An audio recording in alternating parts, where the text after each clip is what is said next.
بس رمضان کی سب سے بڑی تیاری کیا ہے کہ اپنے دلوں کو صاف کر لو پہلے سے، کہ جس دل میں نفرت ہو، بغض ہو، کسی کے لیے غصہ ہو، کسی کے لیے کیا کیا جذبے ہوں، دل صاف کرنا۔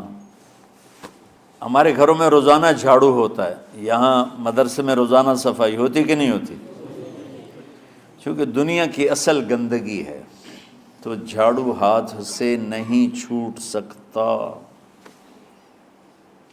حرم شریف میں دیکھا کیسے چاروں طرف خدام پھر رہے ہوتے ہیں برش لے کر، تو دل پہ غبار ایسے آتا ہے جیسے صحن میں غبار آتا ہے، دل پہ گندگی ایسے آتی ہے جیسے صحن میں آتی ہے۔ تو ہم نے نظام بنایا ہوا ہے، لوگ وہ کر رہے ہیں، وہ روزانہ جھاڑو دیتے ہیں۔ تمہارا دل ایک آنگن ہے، ایک صحن ہے، اس میں بغض، نفرت، حسد، پتہ نہیں کیا کیا گندگیاں آئیں گی اور آتی رہیں گی۔ بچوں ایک کام کرو، جھاڑو پکڑ لو، صاف کرو۔ یا اللہ معاملہ تجھ سے کرنا ہے، لوگوں سے نہیں۔ کسی نے برا کہا، کسی نے غیبت کی، کسی نے گالی دی، کسی نے دھکا دیا، کسی نے حق مارا، کسی نے کچھ کیا، یا اللہ تیرے سپرد میں نے اپنے دل کو سب سے صاف کیا، میں نے اپنے دل کو سب سے صاف کیا۔ یہ اتنی بڑی عبادت ہے کہ بڑے بڑے نفلوں والے، تہجد والے، حج عمرے روزے والے تمہیں نہیں پکڑ سکیں گے، کیونکہ اس کا کرنے والا دنیا میں کوئی نہیں۔ نفل پڑھنے والے تو بے شمار ہیں، عمرے کرنے والے بے شمار ہیں، علماء بے شمار ہیں، حاجی بے شمار ہیں، سخاوت کرنے والے بے شمار ہیں، لیکن اس ٹکڑے کو صاف کرنے والا لاکھوں میں ایک بھی نہیں ہے۔ مشکل کام ہے، آپ یہ سیکھ لیں، صاف کرو، صاف کرو، صاف کرو۔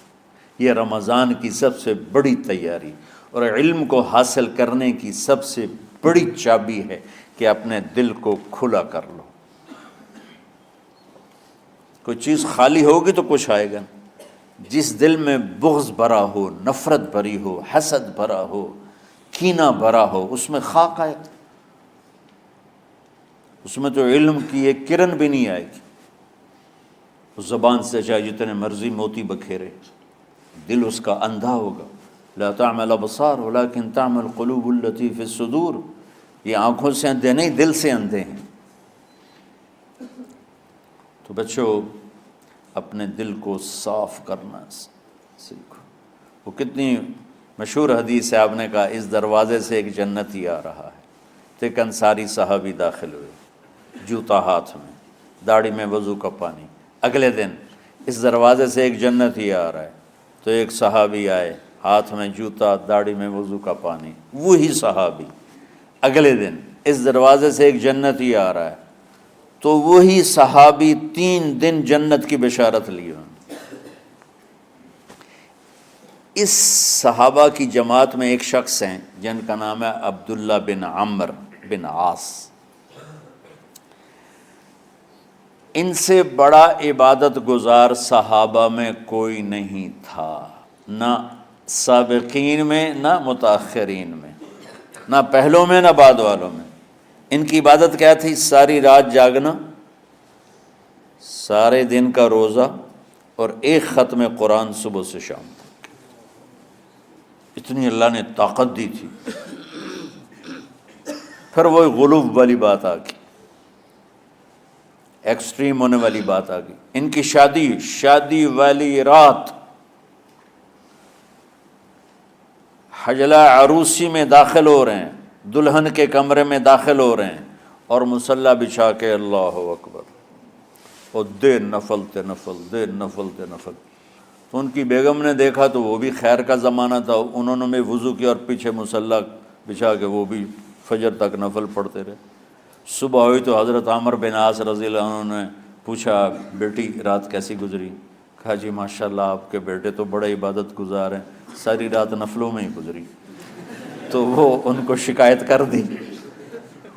حضرت عمرو بن عاص کو اتنا غصہ چڑھا، بیٹے کو تو کچھ نہیں کہا، کتنی حکمت کی بات ہے، سیدھے گئے اللہ کے نبی کے پاس، یا رسول اللہ یہ عبداللہ دیکھیں کیسا نادان ہے، اس کی شادی کی ساری رات نفل پڑھتا رہا۔ تو آپ کہتے ہیں ماشاءاللہ ماشاءاللہ کتنی بڑی بات ہے۔ نفلوں میں گزر گئی، رات بھی نفلوں میں گزر گئی۔ تو آپ نے حضرت عبداللہ بن عمر کو بلا کے ڈانٹا کہ تو نے مہینے میں 3 دن روزے رکھنے ہیں، بس اس سے زیادہ نہیں رکھنے، اور ہفتے میں 1 قرآن ختم کرنا ہے۔ کہا یا رسول اللہ میرے اندر طاقت زیادہ ہے۔ پھر اچھا 15 دن روزے رکھنے، کہ نہیں میرے اندر طاقت زیادہ ہے۔ آپ اس کو تھوڑا تھوڑا کر کے گھٹاتے رہے، اور وہ ہر دفعہ نہیں یا رسول اللہ میرے اندر طاقت زیادہ ہے۔ تو آخر میں آپ نے کہا اچھا چلو صوم داؤدی پہ آ جاؤ، 1 دن روزہ رکھو، 1 دن افطار کرو، اور 3 دن سے پہلے قرآن ختم نہیں کرنا۔ تو آپ نے اس کو پیچھے کیا۔ یہ بیٹھے تھے اس محفل میں، ان کے دل میں آیا کیا یہ بزرگ مجھ سے زیادہ عبادت کرتا؟ رات میں ساری جاگتا ہوں، دن روزہ رکھتا ہوں، 1 ختم کرتا ہوں، تو جنت کی بشارت تو مجھے ملنی چاہیے تھی، ان کو کیسے مل رہی؟ یہ کسی کتاب میں نہیں لکھا کہ یہ ان کا جذبہ تھا، لیکن جو کہ میں ان کی سیرت کو جانتا ہوں تو مجھے خیال آتا ہے کہ ان کی نفسیات میں یہ بات آئی ہوگی، چونکہ صرف انہی کو خیال آیا کہ میں جا کے دیکھتا ہوں کہ یہ بزرگ کیا کرتے ہیں۔ تو ان کے پاس پہنچ گئے، چاچا، ذرا وہ ادھیڑ عمر تھے، چاچا وہ میرے ابا تھوڑے ناراض ہیں، تو کچھ دن آپ کے پاس گزارنا کا، بیٹا بسم اللہ آ جاؤ۔ اب رات ہوتے ہی عشاء کی نماز پڑھ کے انہوں نے جلدی سے چادر اوپر لی اور یوں سراغ کر کے ان چاچے کو دیکھنے لگے ایسے کر کہ اب یہ کیا ساری رات سجدہ کرے گا، اور ساری رات روتے روتے روتے روتے مصلی گیلا ہو جائے گا، یا ساری رات رکوع کرے گا، ساری رات قیام کرے گا، ساری رات قرآن پڑھے گا، اس تصور سے یوں دیکھ رہے۔ اور وہ بزرگ صحابی تشریف لائے، سرانے پہ سر رکھا، اللہم بسمک اموت و احیا، ہو گئے۔ اب یہ دیکھ رہے ہیں ابھی اٹھیں گے، ابھی اٹھیں گے، ابھی اٹھیں گے، اٹھے نا، فجر کی اذان پہ اٹھے۔ اب یہ تو حیران پریشان ہو گئے کہ یہ کیا ہو؟ اس زمانے میں تو منافق تہجد نہیں چھوڑتے تھے ڈر کے مارے کہ پتہ نہ چل جائے ہمارے کفر کا۔ تو یہ چاچا جنت بھی لے گیا تو ستا بھی پیا کہ چلو کل دیکھوں گا۔ اگلی رات پھر چادر سر پہ کر کے اور یوں سوراخ کر کے لیٹے ہوئے اور دیکھ رہے۔ چاچا پھر تشریف لائے اور سرانے پہ سر رکھا، اللہم بسمک اموت و احیا، ہو گئے۔ فجر کی اذان پہ اٹھے، یہ اور پریشان ہو گئے کہ میرا نبی کا فرمان تو سچا ہے، اس میں تو شک بھی کفر ہے، لیکن عمل کیا ہے جس پر اس کو جنت کی بشارت ملی؟ 2 رکعت نفل بھی نہیں۔ اور آج کے دور میں تم میں سے ماشاءاللہ اکثر بچے تہجد پڑھتے ہیں کہ 1 رات اور دیکھوں گا، تیسری رات اللہم بسمک اموت و احیا، ہو گئی ساری رات۔ تو تیسری رات پھٹ پڑے عبداللہ بن عمر، کہنے لگے چاچا میری ابا سے کوئی لڑائی نہیں تھی، 3 دن میں تیرے بارے میں سنتا رہا، جنتی جنتی جنتی۔ میں دیکھنے آیا تھا کہ آپ کیا کرتے ہیں، آپ تو کچھ بھی نہیں کرتے ہو، ساری رات سوتے رہتے ہو، اب کیا کرتے ہو؟ انہوں نے کہا بیٹا یہی ہے جو تم نے دیکھا ہے۔ اب ان کو سمجھ میں نہیں آ رہا کہ یہ جوڑ کیسے بٹھاؤں، ادھر جنت کی بشارت، ادھر ساری رات خراٹے، اب یہ اس میں جوڑ کیسے بٹھاؤں، کیونکہ نبی کی بات تو غلط ہو نہیں سکتی۔ تو اب وہ نا ایسے نا بڑے بے دل سے ہو کر واپس مڑے، پتہ نہیں کی چکر ہوئے گی کوئی گل۔ جب وہ دروازے تک پہنچے تو کہنے لگے بیٹا ادھر آنا، واپس آ گئے۔ کہا اب میں تمہیں اصل راز کی بات بتاتا ہوں۔ کہا کیا ہے کیا ہے؟ تو یہاں ہاتھ رکھا، کہا یہ جو دل ہے نا اس میں کسی انسان کی نفرت نہیں۔